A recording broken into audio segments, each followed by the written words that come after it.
Berikut. Oke, baik. Kita mulai ya market review kita hari ini ya.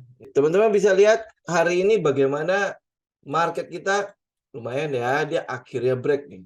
Nah, kita mau tunggu itu adalah apakah ini break cuma buat manuver atau dia break untuk terus ngisi kembali ke daerah 6.680-an ya.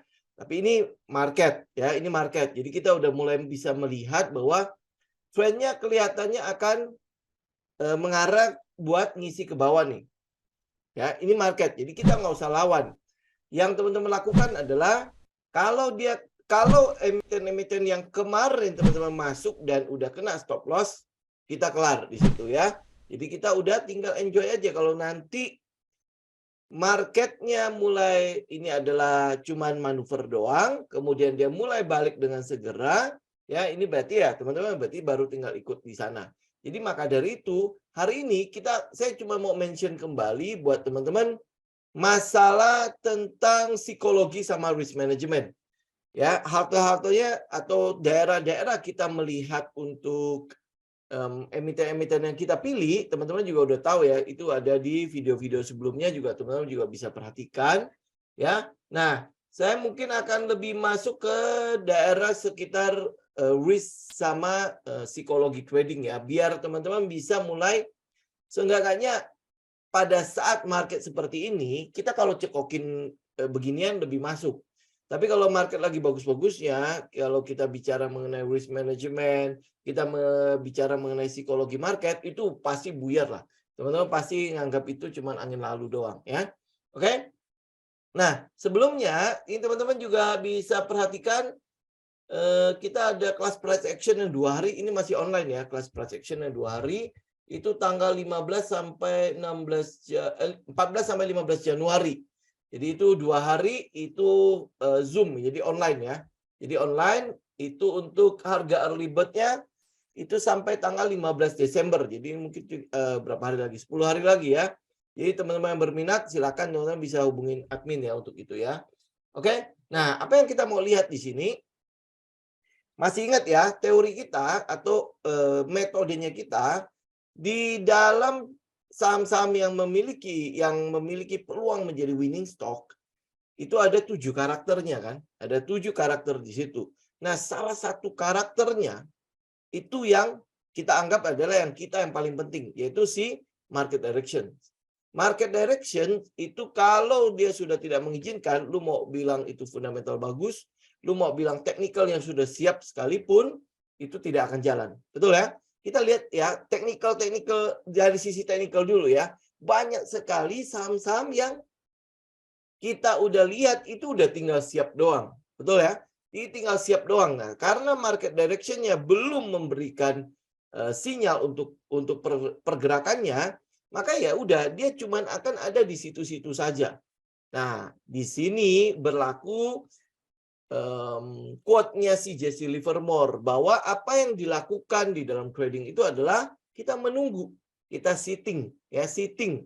Jadi tidak melakukan trading yang seperti apa ya kayak orang nggak ada kerjaan gitu ya. Jadi setiap hari harus ada di market segala macam. Isi sitting. Sittingnya apa? Sitting itu adalah menunggu setup kita bekerja. Kapan dia bekerja? Nah ini teman-teman perhatikan market directions. Perhatikan market direction. Ini yang mungkin sekalian saya mention. Banyak yang mengatakan bahwa oh ngapain lu lihat indeks harga saham gabungan, ngapain lu lihat indeks sektoral, ngapain lu lihat indeks sampai ke global segala macam top to down analysis ya. Ngapain lu bersusah payah melihat hal-hal kayak gitu. Nah, buat kita sekali lagi memang karena setup kita, memang karena metodenya kita bahwa market direction is king. Ya, market direction is king. Kalau teman-teman mungkin terjemahkan ke dalam technical menjadi market structure is king. Ya, struktur market adalah rajanya. Ya, ini kalau di technical ya. Tapi kalau teman-teman lihat dari sisi top to down analysis, berarti market direction is king. Kemana arah pasarnya? Nah, kayak sekarang nih, kita nggak tahu arah pasarnya di kemana kan? Pada saat dia sedang sideways, kita nggak tahu. Tetapi begitu dia break dari sideways, kita mau tungguin apakah ini cuma manuver dari market atau nanti dia terus turun ke bawah. Ya, ada alasan untuk turun nggak? Nah, ini teman-teman cek market directions-nya. Ya, kemarin kan bilang kan kalau Indonesia mungkin akan lolos dari krisis. Kalau market Indonesia mungkin akan lebih bagus gitu ya, akan lebih cerah dibandingkan dengan negara-negara yang lain. Tetapi kok marketnya, indeks harga saham gabungan tidak memperlihatkan hal itu, ya kan? Gitu. Ini sebenarnya di mana? Nah, teman-teman cross check. Apa benar 2023 itu akan gelap? Segelap apa sih? Teman-teman cross check. Itu namanya market directions. Kalau teman-teman cuma based on technical, ya lu lihat bagaimana pergerakan dari technical indeks harga saham gabungan. Hari ini kan dia udah memberikan kita konfirmasi. Kalau dia udah break, break kemana? Ada peluang dia akan break ngisi ke daerah-daerah imbalance-nya. Ini harusnya udah keisi ya.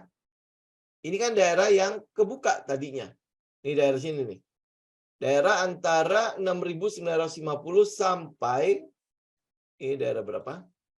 Sampai 6.888 atau 6.890 itu udah ketutup. Ya, sudah ketutup oleh pergerakan dari indeks harga saham gabungan hari ini. Nah, apa yang teman-teman lihat di sini? Kemungkinan ada peluang ini cuman manuver. Tapi sekali lagi ya, ini adalah analisa kita secara teknikal bahwa iya, dia nutupin area yang kopong tersebut, mungkin habis itu naik ya. Tapi teman-teman juga bisa perhatikan di daerah bawahnya. Apakah ada daerah kopong? Ya pasti udah keisi sebelumnya. Ini makanya yang disebut sebagai market directions. Lu lihat strukturnya. Strukturnya itu memperlihatkan ada daerah-daerah di mana terjadi inefisiensi dari price action apa enggak. Inefisiensi dari price action itu berarti ada daerah-daerah yang tidak keisi. Kalau teman-teman bangun rumah, ya kalau teman-teman bangun rumah, berarti kan pondasinya ada yang nggak kuat nih.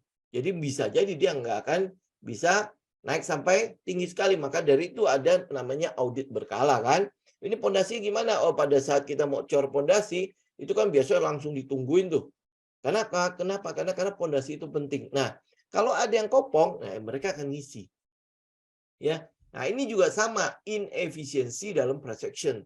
Jadi akan ada daerah-daerah di mana kita sebutnya sebagai daerah ketidakseimbangan. Jadi harga akan nutupin, jadi mencari harga keseimbangannya.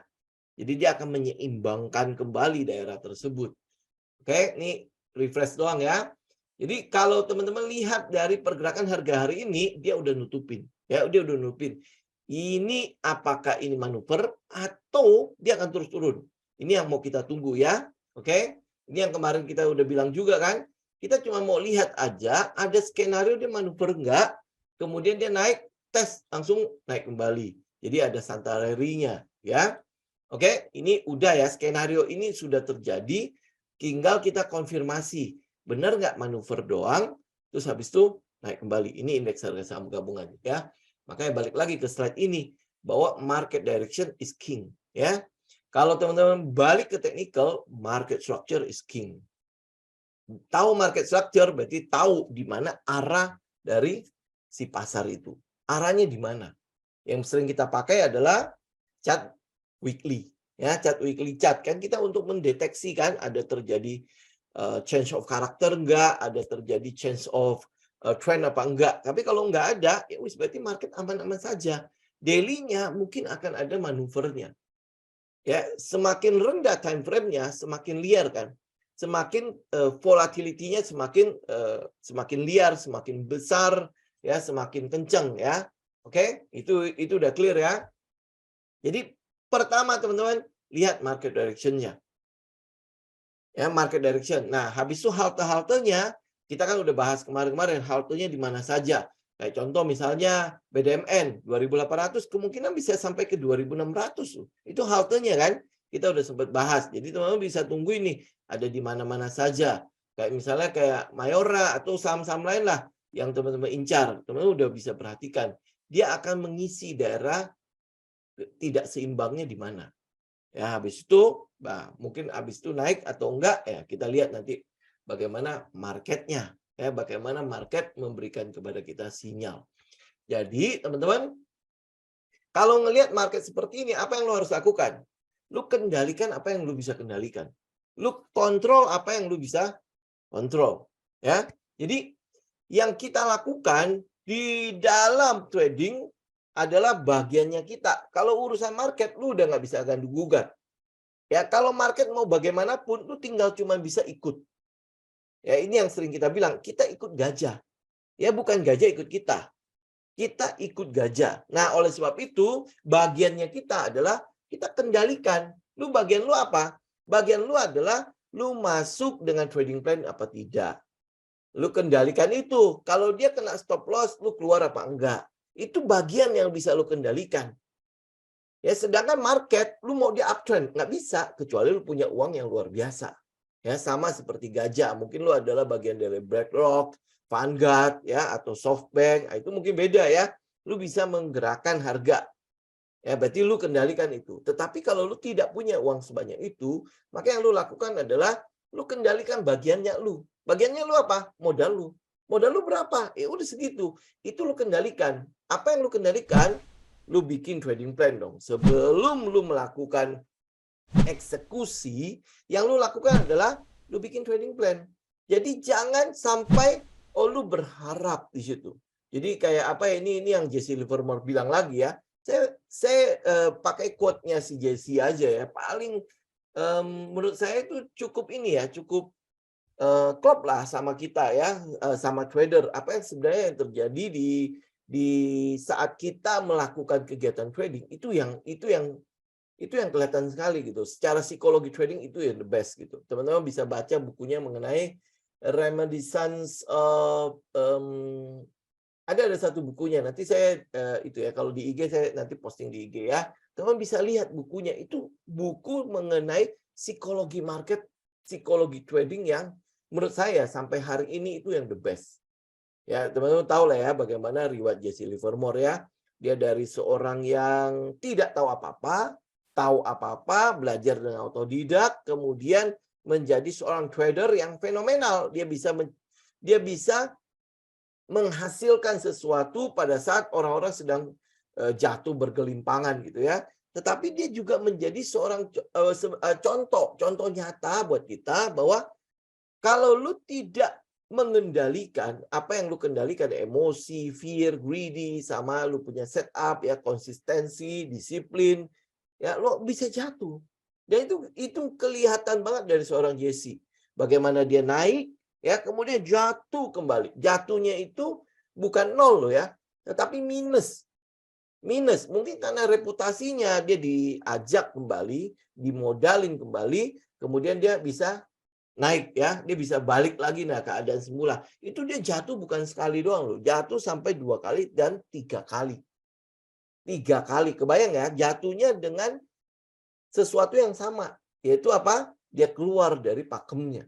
Dia keluar dari aturannya yang harusnya dia lakukan. Dia pegang teguh, ya. Nah, itu yang saya bilang pertama, lu harus bisa kendalikan apa yang lu kendalikan. Yang nggak bisa lu kendalikan, lu jangan ikut campur di situ. Karena kalau lu campur di situ, ya nggak akan efek apapun. Kayak misalnya market nih, market turun. Waduh, harusnya market tidak turun. Lu mau ngomong begitu sama market? Ya nggak bisa kan? Lu cuma bisa ikut mereka. Begitu dia udah keluarin ya trennya, berarti udah selesai. Itu selesai. Ya, nah sebenarnya dengan koreksi market, kita cuma mau tunggu aja apakah halte-halte di emiten-emiten yang sudah kita mention sebelumnya, dia masuk nggak ya ke situ ya. Kalau kemarin kan kita lihat, kok kayaknya sesuatu yang nggak mungkin ya. Kayak misalnya BDMN sudah naik sampai 3.300-an ya. Tapi kita mau tunggu di 2.600 sampai 2.900. Mungkin nggak ya? Tapi hari ini kok kelihatannya kayak mungkin banget ya. Benar nggak? Ya, itu adalah sitting kita, duduk kita. Jadi kita nggak kayak orang apa ya? Mungkin akan berbeda dengan scalper ya. Kalau scalper dia akan melakukan kegiatan setiap hari. Tapi kalau kita kan tidak. Kita adalah swing, kita adalah position. Yang kita lakukan ya kita tunggu aja di halte. Ya kalau dia nyamperin ya kita ikut, kita naik. Ya, artinya apa? Di halte berarti resiko kita sudah kecil. Itu kita kendalikan, itu trading plan kita. Itu kalau dia nggak memberikan konfirmasi kepada kita, ya enggak. nggak kita lakukan. Jadi maka dari itu, sebagai seorang trader, jangan pernah berharap. Ya, jangan pernah menggunakan sebuah setup namanya hope. Berharap, harapan. Oke lah ya, pokoknya gue beli aja. Harapannya adalah nanti dia naik. Ya kan? Nih misalnya kayak Goto nih. Oh, pokoknya udahlah. Oke.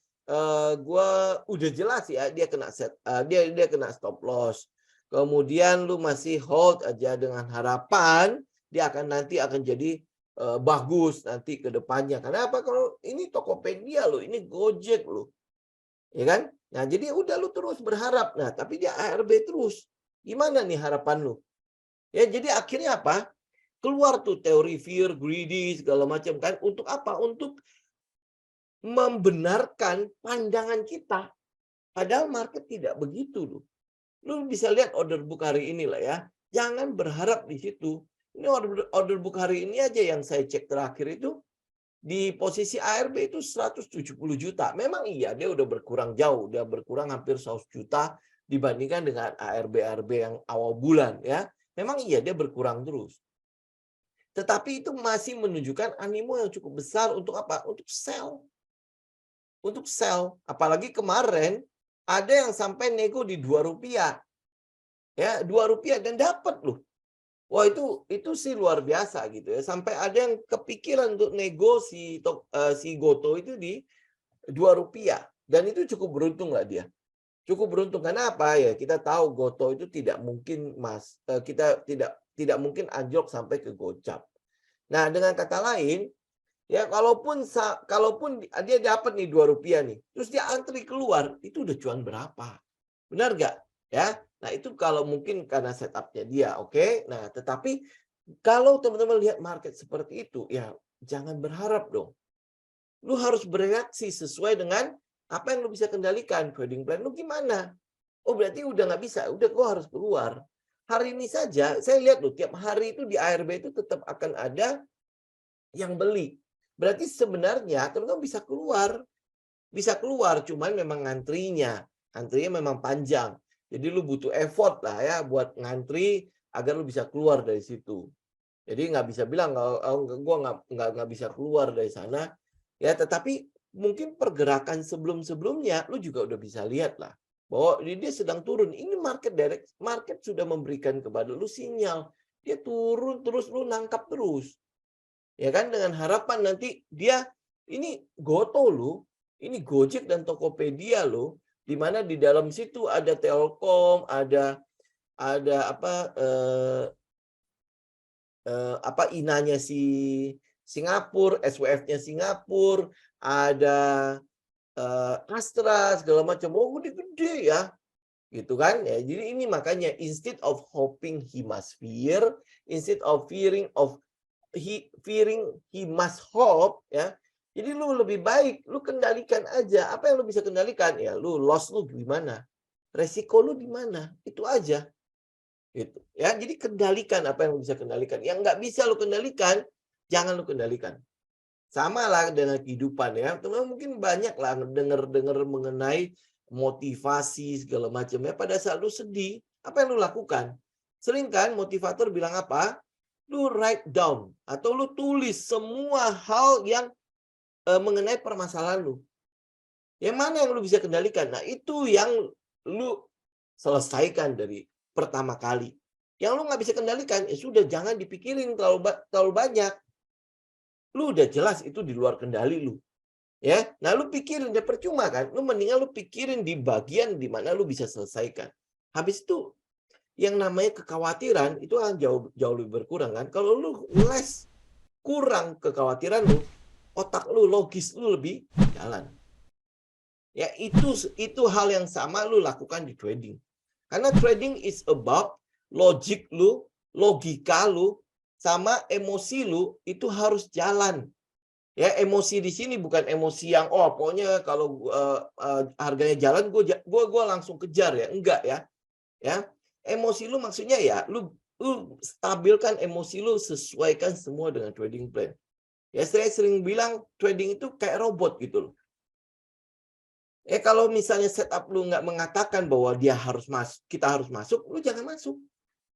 Kalau dia udah harus masuk, lu masuk. Begitu dia kena stop loss, keluar, lu harus keluar. Itu jadi jangan sampai emosi lu yang jalan. Kalau emosi lu kayak marah, lu mau ngejar FOMO ya, terus habis itu lu ketakutan, lu terlalu greedy ya. Itu akhirnya ya pasti tidak akan mendatangkan apapun. Oke, jadi kendalikan apa yang lu bisa kendalikan. Dalam market seperti ini, termasuk dalam market yang lagi bagus-bagusnya, itu juga sama. Ya, kendalikan di bagiannya lu. Jangan pikirin yang tidak bisa lu kendalikan.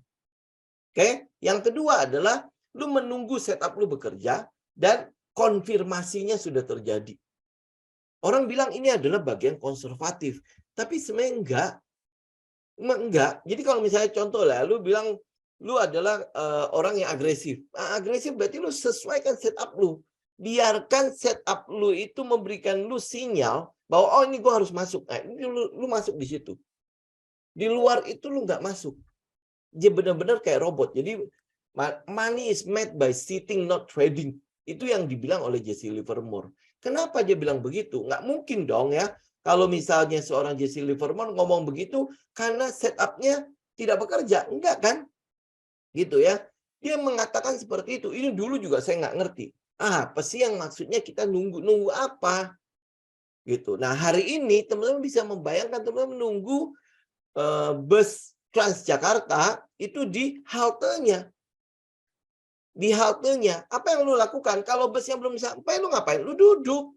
Tungguin sampai busnya datang, baru lu naik. Benar nggak? Ya, itu yang kita lakukan dalam trading. Kalau dia belum ada di setup, yang saya sering bilang, ini halte. Kalau dia belum ada di halte, ya lu tidak melakukan apapun. Tunggu sampai dia sampai ke halte.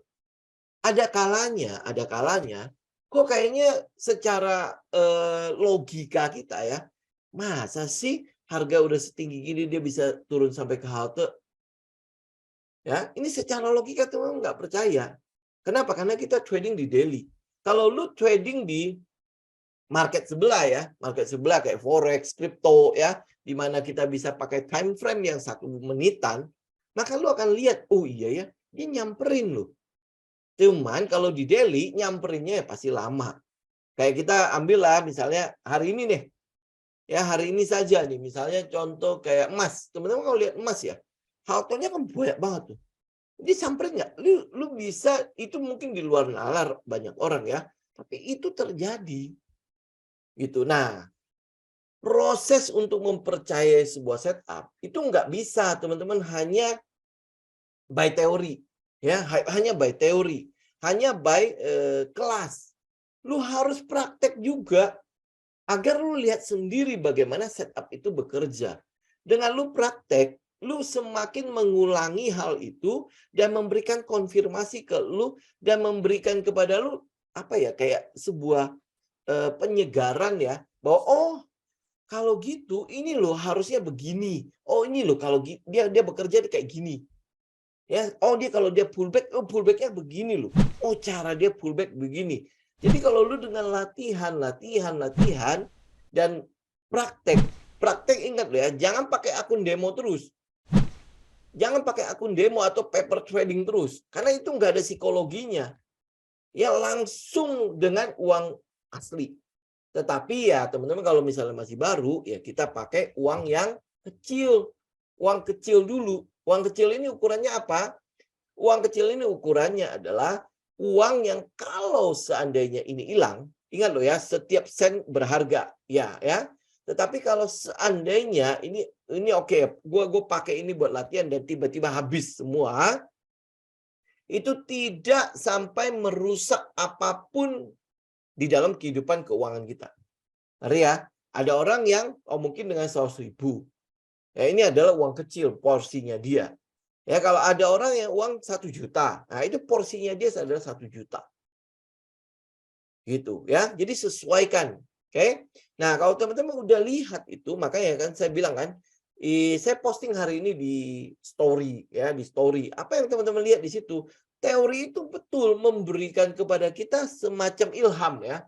Oh, oke. Trading itu bekerjanya begitu. Itu teori. Teman-teman baca di buku segala macam. Iya, ini teori.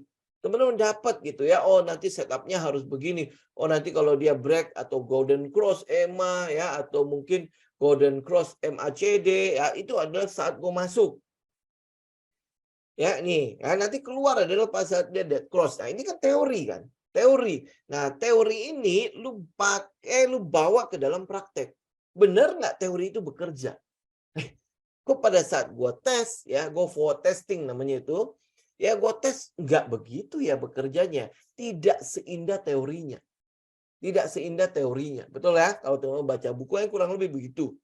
Tidak seindah teorinya.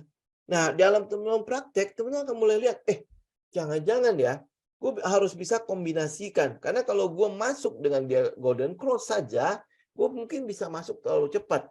Ya, nanti habis sudah pullback, ya kena stop loss gue, habis itu dia naik lagi. Nah, teman-teman dengan praktek, dengan kesalahan-kesalahan yang teman-teman lakukan, lu akan mendapatkan sebuah peningkatan pada ilmu lu. Peningkatan pada setup lu. Ya ingat ya, ini menjadi berbeda ya. Kalau teman-teman cuma tahu teori doang, nggak ada prakteknya, ya cuma omdo doang. Ya omong doang, ya omong doang. Tahu kan ya, banyak orang yang tahu teori. Tapi begitu dipraktekin, nggak bisa. Ngerti kan bedanya kan? Jadi oleh sebab itu teman-teman kalau dapat setup, lakukan for testing. Lakukan for testing. Kalau teman-teman masih pakai demo, ya oke sih, nggak masalah. Cuma buat itu kan, melatih teori itu kan di dalam demo. Tetapi yang saya sarankan adalah yuk praktek dengan uang nyata. Karena disitulah emosi lu jalan. Karena kalau di uang demo, lu mau masukin 10.000, 1 miliar pun, ya 1 miliar pun, nggak masalah. Kalau dia rugi, oh sudah lo rugi lah, nggak apa-apa. Bener kan? Ya, dan lu nggak akan belajar apapun dari situ. Tetapi begitu lu pakai uang asli, emosi lu mulai jalan. Di situ letaknya trading. Ya, di situ letaknya trading. Bagaimana lu konsisten dengan setup, bagaimana lu konsisten dengan trading plan, lu lakukan research, kemudian lu bikin trading plan, you trade a plan. Pada saat dia kena stop loss, gimana lu-nya? Kalau lu pakai uang yang enggak uang monopoli itu, ya, uang monopoli, kena stop loss, udah nggak apa-apa. Ya paling ya nanti kita lihat ya, dia mantul apa enggak. Gitu kan? Ya kenapa? Karena itu uang monopoli, nggak ada apa-apa nyangkut dengan kita. Tapi kalau begitu lu udah pakai uang asli, itu kan berbeda. Lu kena stop loss. Waduh, stop loss ya. Walaupun 1%, lu merasa bahwa kok sayang banget ya. Harus stop loss ya. Makanya timbul sebuah angkatan mengatakan bahwa stop loss itu nggak penting. Ya, stop loss itu nggak penting. Nah, teman-teman yang mungkin kejebak di Goto ya hari ini, lu lihat stop loss itu penting nggak? Itu bagian dari risk management. Kenapa? Karena kita tahu bahwa kita itu sangat mungkin salah. Apa yang kita analisa itu sangat mungkin salah. Bagiannya kita loh. Itu adalah sangat mungkin salah. Market belum tentu setuju sama kita. Kalau market setuju ya sudah kita cuan. Kalau market nggak setuju ini nih, apa yang harus kita lakukan? Berarti kan lu harus membatasi kerugian lu. Ya, ini yang banyak orang yang merasa bahwa loss yang kecil-kecil nanti satu truk uang habis gitu loh. Iya, kalau lu membuat trading plan tanpa ada setup, tanpa ada dasar, mungkin satu truk uang juga habis. Tetapi kalau lu punya setup, lu punya trading system, lu tahu teori, lu udah praktekkan dan itu terus lu sempurnakan setupnya ya. Ya berarti trading plan-nya harus lu bisa percaya. Kenapa? Karena dia disusun, dilahirkan dari sebuah trading system yang lu percaya bahwa dia sudah punya winning rate sekian. Ngerti ya? Ya, kalau lu bikin trading plan tetapi tidak berdasarkan apapun, pokoknya gue masuk. Kenapa lu masuk ke angka segitu? Karena gue suka di situ. Karena gue suka aja angka segitu. Kemudian gue taruh stop loss karena gue suka aja stop loss di situ. Ya lu pasti akan lihat uang lu berapapun di situ pasti habis. Ya tetapi kalau lu bikin trading plan berdasarkan trading system lu yang sudah lu uji dan sebagainya ya otomatis lu mesti mempercayai trading system itu. Dan yang lu lakukan ya kayak robot, kena stop loss keluar. Nah, stop loss itu apa? Stop loss itu adalah kerugian yang lu sudah rencanakan. Yang sudah lu rencanakan. Kalau market tidak setuju dengan apa yang gue analisa, ini gue keluar. Ya, tapi kalau market setuju ya, gue tinggal ikut dengan trailing stop. Gue jagain dong keuntungan gue. Jangan sampai gue sudah untung sekian, nanti dia turun, habis semua untung gue. Ya kan, gue jagain untungnya. Gitu. Tapi kalau market tidak setuju, gue sudah tahu di mana batasan rugi gue. Itu adalah rugi yang direncanakan, namanya stop loss. Ya, namanya stop loss. Ya, kalau buat saya itu penting. Itu menyelamatkan saya dan itu adalah bagian yang saya bisa kendalikan. Ya, kalau bicara mengenai bisnis ya, teman udah bikin sebuah bisnis, kemudian teman merasa dia tidak bekerja. Apa yang teman-teman lakukan? Ya lu bertahan dong ya, lu ngatur semua sistemnya segala macam, lu mencoba untuk agar bisnis itu bisa sesuai dengan bisnis plan lu. Ya, tetapi kalau tidak bisa, apa yang lu lakukan? Lu stop loss. Lu stop rugi lu. Benar nggak? Caranya gimana ya? Mungkin lu tutup sebelum dia terus membesar menjadi sebuah kerugian yang besar. Itu bisnis tuh. Sama halnya trading. Itu juga bisnis. Setiap kali lu buka posisi, lu kan sebenarnya mau buka bisnis kan. Lu beli Mayora, lu ikut dalam bisnisnya Mayora. Lu beli saham A gitu ya, lu ikut dalam bisnisnya si A. Gitu. Kita maunya apa? Bisnis itu selalu untung, benar nggak? Ya tetapi kan tidak 100%. Apa yang kita rencanakan itu akan sesuai. Itu risk money management. Ya. Jadi yang kita lakukan, tunggu setup dan konfirmasi. Tunggu setup dan konfirmasi. Ya, nah, kalau lu mau tunggu setup dan konfirmasi, berarti lu mesti punya yang namanya trading system. Lu harus bikin trading system lu. Banyak kok trading system yang berkeliaran di mana-mana. Nah, nanti dari situ lu bisa sempurnakan. Lu mau pakai trading system yang ribetnya setengah mati? Ada. Lu mau pakai trading system yang cuma simpel-simpel aja? Ada. Ya, nah sekarang tinggal karakter lu cocok yang mana. Atau lu mau ciptakan trading system sendiri, monggo. Gitu. Ya, oke? Nah, bagaimana kalau misalnya gue nggak bisa semuanya? Lu tinggal ikut kelas. Ya, saya nggak bilang kalau trading system saya adalah yang terbaik ya. Tetapi lihat karakternya kira-kira cocok nggak dengan kita. Kalau misalnya cocok dengan teman-teman, ya silakan dipakai. Kalau enggak, lu masih bisa sempurnakan. Ini makanya kenapa ada 3 tahap kan? Lu punya teori, ya betul. Berarti lu udah belajar kan? Ya, kalau lu mungkin ya, kalau cuman teori tok, berarti kan lu harus backtest lagi sendiri, lu harus forward testing lagi sendiri kan? Nah, kalau enggak, ya lu ambil kelas. Lu ambil kelas. Nah, kelas itu berarti lu punya satu trading system yang sudah di backtest. Tinggal lu forward testing. Ya, nah habis itu apa yang lu lakukan? Ya lu tes ini loh, dipraktekin.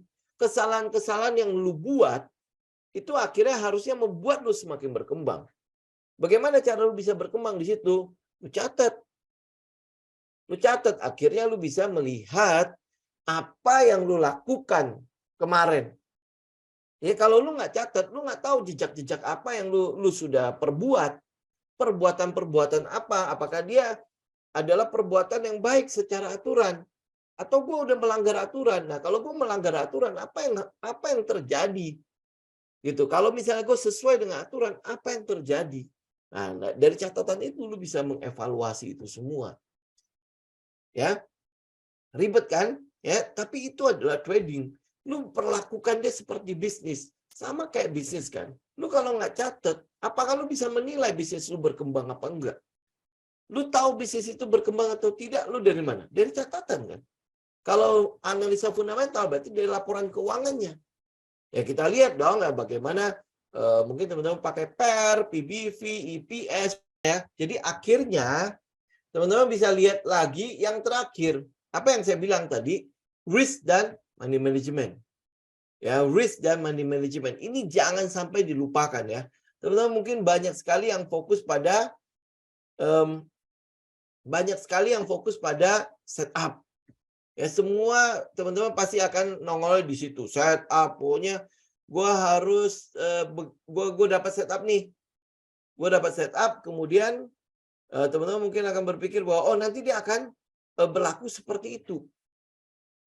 Baik, akhirnya kita sampai ke risk dan money management. Ya, ini adalah hal yang terpenting. Kalau buat saya, ini hal yang terpenting yang teman-teman harus lakukan di dalam trading. Jadi bukan dari technical dulu. Bukan dari technical. Lu tinggal lihat pada risk dan money management. Ini yang balik lagi ke kehidupan kita sehari-hari lah ya. Kalau teman-teman melihat pada kehidupan sehari-hari, yang teman-teman lakukan apa? Yang teman-teman lakukan adalah begitu kalau lu ditawarin mungkin sebuah bisnis plan, segala macam ya. Nah, teman-teman mungkin akan mulai melihat bahwa awalnya yang lu pandang itu apa? Gue kira-kira segini itu menguntungkan nggak buat gue? Kan yang lu pikirin adalah profitnya dulu kan, bener nggak? Ya, tetapi yang seharusnya dilakukan oleh kita sebagai investor, lu harus tanya, kalau seandainya bisnis itu tidak berjalan, gue ruginya di mana? Ruginya apa? Bagaimana kalau dia tidak berjalan? Itu kan yang harus dipikirkan kan. Kenapa? Karena kalau profit itu sudah menambah uang kita. Ingat ya, profit itu sudah menambah uang kita. Jadi sebenarnya lu udah nggak perlu harus khawatir dengan profit. Ya profit artinya dia udah untung, kenapa lu harus khawatir? Lu tinggal jaga aja. Jaga performance dari bisnis lu, performance dari trading lu tidak turun. Lu tinggal menjaga itu doang kan. Ya kan? Nah, sedangkan kerugian itu membuat uang lu hilang. Betul nggak? Uang lu berkurang, uang lu habis. Itu rugi. Sedangkan lo untung, itu udah jelas menambah uang lu. Lu tinggal menjaga performance-nya. Sedangkan kalau rugi, uang lu hilang. Ya lu pilih mana? Yang lo harus pikirin adalah berapa rugi gua kalau seandainya bisnis ini nggak jalan.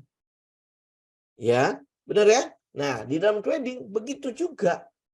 Kenapa ada stop loss? Karena kita harus tahu berapa rugi kita. Di mana ruginya kalau seandainya market tidak setuju dengan analisa gue. Di mana? Gue untuk ruginya berapa? Nah, dengan lu jaga kerugian lu, ini ruginya itu harus punya aturan ya. Lu taruh stop loss, segala macam lu punya aturan ya. Lu mau pakai ATR kah, lu mau pakai fix percentage kah, lu mau pakai support resisten kah, ya segala macam itu aturan. Ya itu aturan. Jadi bukan asal aja pokoknya gue tahu di sini gue enak, gue seneng dengan harga segini ya gue taruh stop lossnya di situ. Ya enggak seperti itu, oke? Jadi balik lagi ya, ini kalau quote-nya si Gary Cohn, if you don't invest in risk management, it doesn't matter what business you are in. Ya, it's a risky business. Jadi kalau lu tidak invest ya, lu tidak memperhatikan sejak awal mengenai risk management atau manajemen risiko, tidak peduli bisnis apapun yang lu masuki, itu adalah bisnis yang berisiko. Lu kebayang nggak sih? Maksudnya ini adalah seorang dia adalah profesinya kurang lebih adalah risk management, bagian dari situ ya. Dia bisa ngomong begitu. Lah kita, apa yang lu lakukan sebagai seorang retail yang cuma ecek-ecek doang? Ya kita invest juga di situ. Jadi dengan kata lain, kalau lu masih mendengungkan bahwa stop loss itu nggak ada gunanya, stop loss itu rugi yang membuat uang lu satu truk, satu rumah, satu gudang pun habis. Ya, lu mesti ya saya nggak ngerti lagi ya, lu mesti ngomong sama siapa ya, carilah orang yang CFP, CFA, ya. CFP aja, CFP Certified Financial Planning, ya di mana dia merencanakan perencanaan keuangan keluarga, itu saja tahu nggak teman-teman? Ya pertama lu harus lakukan adalah buat dana darurat. Ya, saya tidak terlalu suka dengan kata-kata dana darurat ya. Jadi teman-teman bisa pakai contingency funds gitu ya, atau fund yang lu siapkan. Ya, fund yang lu siapkan untuk something lah ya, untuk sesuatu yang tidak terduga. Ya kebayang ya sih? Seorang financial planner itu masih memberikan kepada kita sebuah nasihat bahwa lu harus siap-siap dengan sesuatu yang tidak terduga. Ya, apalagi lu dalam trading. Trading itu kan sesuatu yang tidak ada yang pasti. Ya kan? Yang pasti itu adalah rugi. Yang pasti adalah rugi. Apakah lu pasti untung? Enggak juga. Yang pasti adalah rugi. Ya, nah kalau lu tahu yang pasti adalah rugi, masa lu yang namanya risk management lu nggak atur?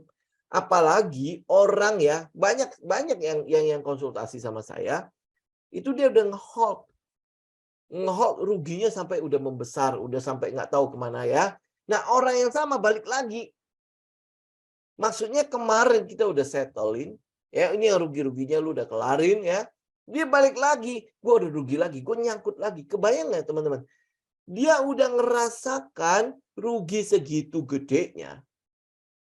Dia nggak membentengi diri loh. Nggak kita ngomong apa ya? Nggak belajar udah kerugian sebelumnya loh. Dan akhirnya dia jatuh lagi ke lubang yang sama. Ya, ada pepatah ngomong begini ya, keledai saja. Ini dongki ini kan adalah dianggap sebagai hewan yang paling bodoh lah ya. Dia aja tidak pengen atau mungkin tidak akan jatuh di lubang yang sama. Lah kok kita, sorry, ini bukan menyamakan kita loh ya. Enggak loh ya. Maksud saya adalah lu udah ngerasain loh, rugi.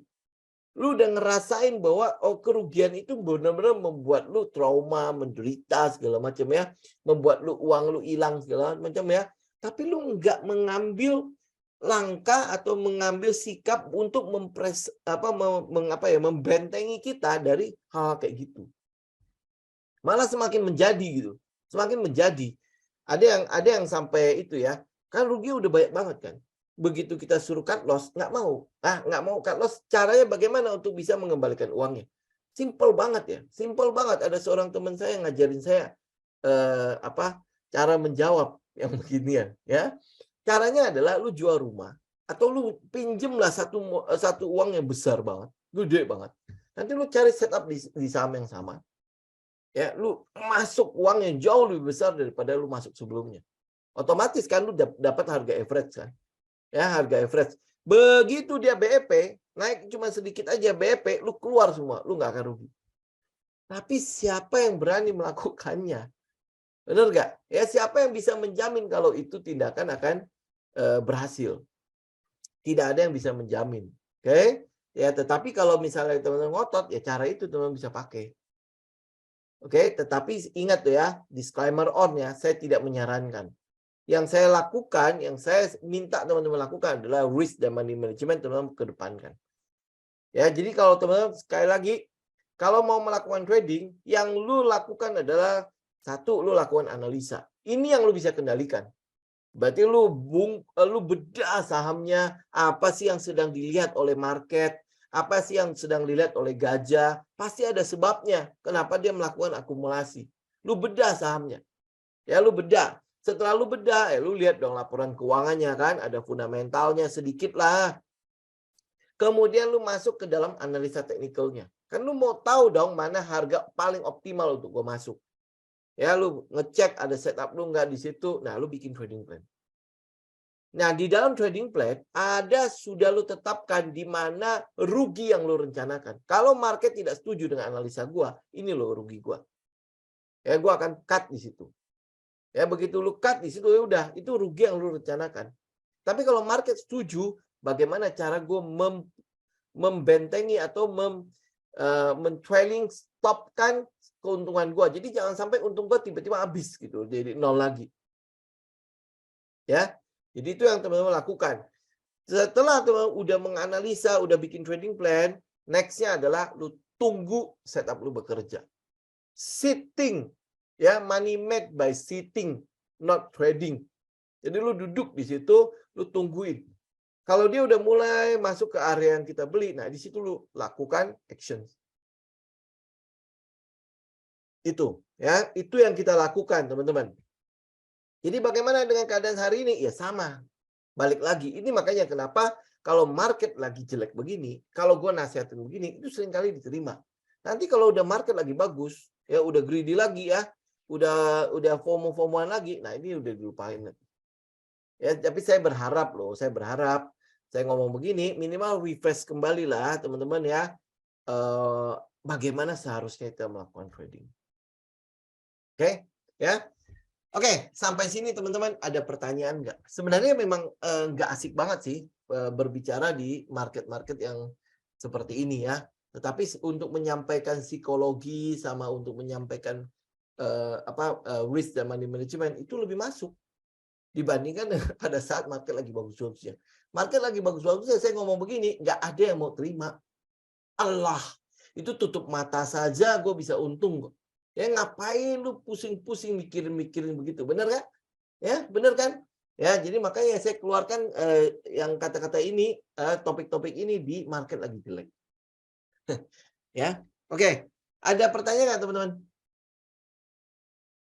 Oke, kalau market seperti ini lebih baik hold cash atau sebaiknya hold cash berapa persen? Sebenarnya sih gini ya. Kalau teman-teman lihat dari market yang sekarang ya, teman-teman juga ikutin kan kayak misalnya saya tungguin Tekim di mana? Di 7 ribuan ya, 7 ribuan kan. Ini udah cukup dah. Kemarin kan saya sempat masuk di 8 ribu tuh, 8 ribu. Tapi aslinya saya mau masuk di sekitar 7 ribu, 7.900. Kemudian teman-teman bisa lihat kayak Mayora. Mayora saya tunggu di mana? Di 2.400-an kan. Ini harusnya hari ini dikit lagi kena. Ya dikit lagi. Nah, moga-moga besok bisa dapat lah ya. Nah, apa yang kita lakukan? Ya kalau memang ada setup, ya gue masuk di situ. Kalau ada setupnya gue masuk di situ. Tapi kalau nggak ada setup, ya sudah gue nggak masuk. Jadi kalau teman-teman bilang hold cash berapa banyak, marketnya sebenarnya tidak jelek. Marketnya bukan dalam keadaan yang sudah change of karakter, sudah bukan apa ya, dia bukan dari uptrend nanti akhirnya nanti ke downtrend segala macam, enggak sih. Ya. Jadi yang kita lihat adalah ya lu berarti dapetin setup dengan posisi yang diskon lah. Kalau dalam market yang agak bagus, kita mungkin bisa nunggu-nunggu di dekat-dekat area diskon kan. Ya, nggak usah diambil premium kan. Nah, kalau yang market seperti ini, kita mungkin agak konservatif. Jangan buy on weakness. Ya, kalau buy on weakness, ya lu udah pasti bisa jadi akan kena. Ya, mungkin dia akan langsung turun ke bawah kan. Tapi lebih baik kita buy on pullback. Ya, buy on pullback. Buy on buy on breakout ya mungkin akan jauh lebih baik ke tempat-tempat yang seperti itu. Oke. Ya, nah indeks harga saham gabungan digerakkan Gotoh sama Telkom. Emang iya, tetapi yang saya lihat itu adalah kekuatan Gotoh terhadap indeks harga saham gabungan itu udah semakin kecil. Kalau kemarin itu masih di hampir 5%, ya. Ini dengan penurunan Gotoh ini udah berapa persen? Udah 30-40% kali ada ya. Ya. Nah, itu udah mengurangi kok bobotnya. Tapi kalau Telkom sih beda masalah ya. Telkom udah kita ingatkan dari kemarin, dia udah teridentifikasi double top. Double top kan, udah kan ya. Jadi memang mungkin saja saat ini dia sedang mencari low, ya sedang mencari low ya. Nanti makanya tunggu dia pullback menuju ke high sebelum dia turun kembali untuk tradingnya. Ya ngerti ya? Jadi dia sekarang sedang mencari low nih. Karena setelah double top kan, lu lihat di itu deh, di chart weekly. Dia udah teridentifikasi double top kan. Nah, sekarang dia lagi turun kan, mencari low kan. Nah, sedangkan market struktur itu kan adalah lower high, higher low kan, ya. Nah, kemudian baru turun. Nah, kalau lu mau trading di sini. Cuman kalau udah seperti itu, kita udah tahu nih, mungkin ada terjadi perubahan karakter pada trendnya. Ya lebih baik cari aja yang lain gitu loh. Jadi daripada itu udah jelas beresiko kan. Ya, sentimen apa kira-kira yang membuat market drop? Ya paling nggak jauh-jauh dari the Fed lah, nggak jauh-jauh dari Fed, nggak jauh-jauh dari apa yang baru-baru terakhir ini. Ya, kurang lebih ujung-ujungnya sebenarnya masih masalah-masalah di luar gitu. Konfirmasi harga stop loss apakah menunggu waktu penutupan? Kalau saya lebih baik tunggu close. Kenapa tunggu close? Karena ini saya ikut teori Dawes ya. Harga closing itu adalah harga yang paling penting. Ya, jadi ya udah tunggu harga close aja. Jadi menjelang harga close ya kita udah bisa lihat bahwa oh dia udah memang berpotensi untuk turun atau enggak. Ya. Oke, friends, tanda-tanda spring. Iya, ini makanya sekarang ya, kalau teman-teman mau itu ya, mau analisa saham-saham yang ya dalam tanda petik yang bagus-bagus itu, setup sebenarnya udah ready. Setup udah ready, kayak misalnya konstruksi segala macam. Kita sebenarnya cuma mau nunggu dia ada spring apa enggak atau shake out apa enggak. Ya banyak kok, banyak banget. Ini kayak misalnya KLBF, MAPI itu kan udah di atas tuh. Ya udah di area SOS kan. Ya, nah ini sedang kita mau tunggu itu dia mau break menjadi backup atau LPS lagi atau dia lanjut gitu atau dia stay di atas itu membentuk SOS. Jadi reakumulasi kembali di atas gitu lah. Ya itu KLBF, MAPI. Cuman dua ini ya memang saham lelet lah ya. Saham lelet. Jadi ya teman-teman tinggal perhatikan aja. Sebenarnya kita cuma menunggu market direction-nya. Kalau setup yang lain-lain itu yang yang udah kita bicarain kemarin itu sebenarnya udah ready. Ya, udah ready semua.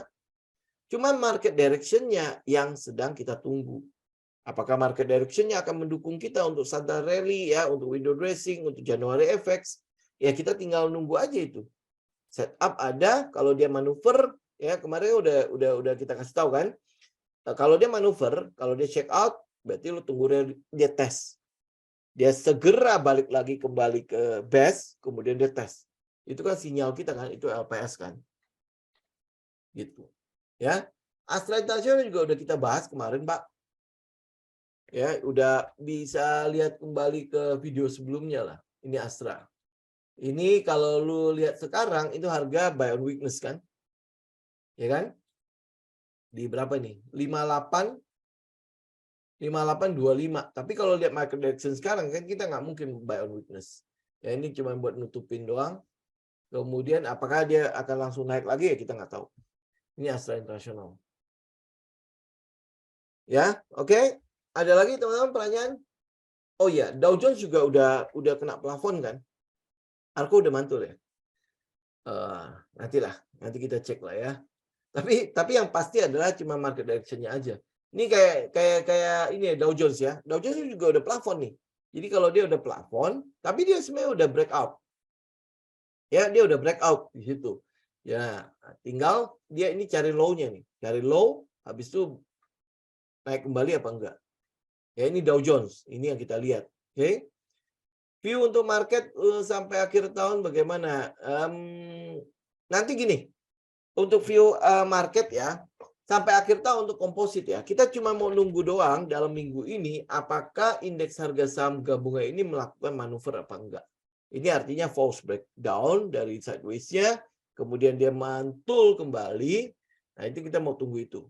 Ya, tunggu itu dulu. Jadi nanti kita bicara nanti di hari Kamis lah. Kita lihat bagaimana marketnya, indeks harga saham gabungannya sampai Kamis kalau nggak sampai Sabtu.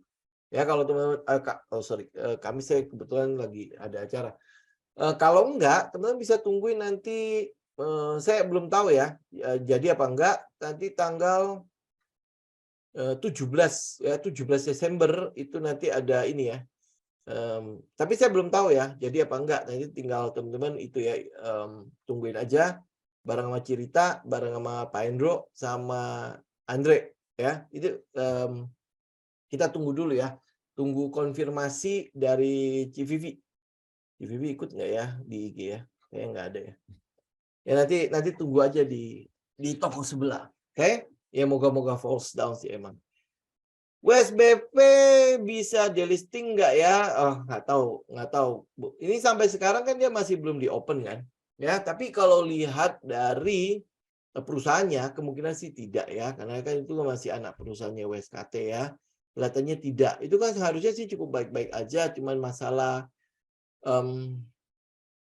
one prestasi dia yang akhirnya digugat pilot kan.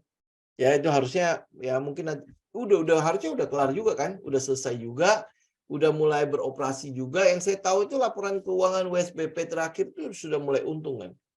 Gitu, ya. Oke. Iya, ini untuk saham-saham EBT juga teman-teman bisa perhatikan lah. Tahun depan sih harusnya dia cukup cukup punya prospek yang lumayan ya. Ya. Itu. Oke. Antam gimana? Antam ini masih posisi sideways untuk saat ini ya. Ini kalau teman-teman mau jauh lebih aman, teman-teman tunggu dia break 2200 aja. Ya, break 2200. Karena tahun depan juga untuk Antam kan pabrik baterainya juga udah mulai beroperasi ya. Ini harusnya ada inilah. Ya, terus kemudian kalau lihat dari harga emas itu ada potensi terjadi kenaikan. Memang sudah change of character kok. Ya, trendline juga udah break. Jadi ada peluang emas itu ada peluang ya tahun depan itu akan lebih mahal. Ya, udah mulai naik kembali. Ya, mungkin nanti Antam juga akan ikut. Kemudian dia masih punya nikel ya. Dia masih punya bisnis nikel dengan CATL dan LG Chem. Ya, tapi ya balik lagi ya. Antam ini karakternya ya begitu. Ya, saham sejuta umat sih. Ya, jadi ya itulah. Agak-agak ini aja, agak-agak konservatif aja di Antam. Oke, ada lagi teman-teman pertanyaan? Oh, teman-teman tadi kepotong itu di IG, teman-teman nanti bisa itu ya. Saya sebentar lagi saya akan upload di YouTube. Ya, nanti bisa cek di YouTube aja untuk itu ya. Untuk chatnya. Oke, terakhir untuk Inco ya. Inco ini ya terakhir ini dia kan ada masalah soal perpanjangan izin ya, perpanjangan izin ya. Apakah itu teman-teman juga bisa bisa coba pantau ya. Tetapi kalau dari teknikalnya kita ngelihat memang ada peluang untuk terjadi pullback di sana. Kita bisa lihat ya di daily chart teman bisa tarik aja garis di situ kelihatan ada descending triangle ya. Ya, descending triangle. Ini saya perlu menghafalkan juga ya istilah-istilah sini. Ya, descending triangle di sana. Jadi ada peluang nih kalau cari haltenya paling bagus itu ada di sekitar, ini bukan paling bagus ya, paling optimal untuk saat ini yang kita lihat dari si Inco itu ada di 5.500 sampai 5.300. Nah, ini yang buat banyak orang merasa bahwa ya ampun jauh amat ya. Ya, jauh amat. Tapi kalau teman-teman berpatokan pada price action, itu ada descending triangle ya, kemudian pergerakan menuju ke atasnya pasti disertai dengan volume yang mengecil. Mana volume? Ya nih ya, volumenya kan mengecil kan, pergerakan menuju ke atasnya itu volumenya mengecil. Jadi yang di descending triangle itu volumenya mengecil. Saya pakai volume aja. Itu bisa lihat kan, ya pergerakan dari descending triangle-nya volumenya terus turun nih.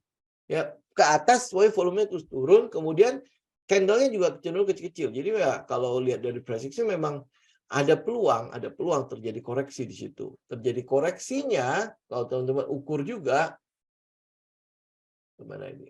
Ya, teman ukur juga. Ini kita nggak tahu ya koreksinya akan di mana ya. Nah, kalau lihat dari ini, dia breakdown dari trendline yang bawah, ya kan ke arah sini kan. Di 5.500 sampai 5.300. Nah, pas lihat itu kan ada daerah kopong juga kan. Ya, daerah kopong. Nah, terus habis itu kalau saya daerah supply demand saya. Nah, daerah situ ini kan kurang lebih di daerah kopongnya ya di 5.500 sampai 5.300. Terus kalau teman-teman lihat haltenya ya kurang lebih teman-teman carilah di daerah situ. Ya 5.300 kalau mau sampai ke itu ya ke konservatif banget sampai ke goceng. Itu untuk Inco. Ya untuk melihat MI itu manajer investasi indikator apa yang bisa dipakai. Dulu itu ada namanya kalau itu yang Forens ya. Forens itu ada namanya Foreign flow sama foreign outflow ya, FIFO itu ya. Itu teman-teman bisa pakai kalau mau lihat itu loh, lihat di dengan menggunakan indikator ya. Tapi kalau lu mau tahu benar-benar ya saya nggak punya itunya ya. Ya orang bilang ada yang bandarmologi lah segala macam lihat dari broker summary. Ya saya nggak di situ kebetulan. Ya teman-teman bisa lihat dari ini setupnya. Karena kalau akumulasi itu nggak mungkin terjadi pada sehari, ya nggak mungkin terjadi pada sebulan gitu. Apalagi dengan dengan kepemilikan saham yang udah sangat-sangat besar, ya contoh kayak Bukalapak itu ya, Bukalapak itu berapa persen? Udah di atas 50% kan? Nah, bagaimana lu mau melakukan akumulasi dengan kepemilikan di masyarakatnya itu sebesar itu? Ya, jadi ada banyak indikator yang bisa teman-teman pakai sebenarnya untuk mendeteksi akumulasi dan distribusi. Ya, tapi yang mungkin yang lazim yang teman-teman tahu itu adalah banarmologi ya, ilmu itu ya. Ya, nah, itu saya nggak punya, saya nggak tahu juga. Ya, oke. Saya pikir untuk hari ini begitu dulu ya teman-teman ya. Kita ketemu nanti hari Kamis, tapi nanti Kamis saya itu ya, saya announce aja ya, siapa tahu bisa, kalau bisa kita tetap di jam 6. Kalau nggak bisa berarti kita ketemu di hari Sabtu aja ya. Oke, thank you semuanya, semoga bermanfaat. Dan kita ketemu lagi di next market review. Oke, thank you semuanya. God bless semua, saya izin pamit ya.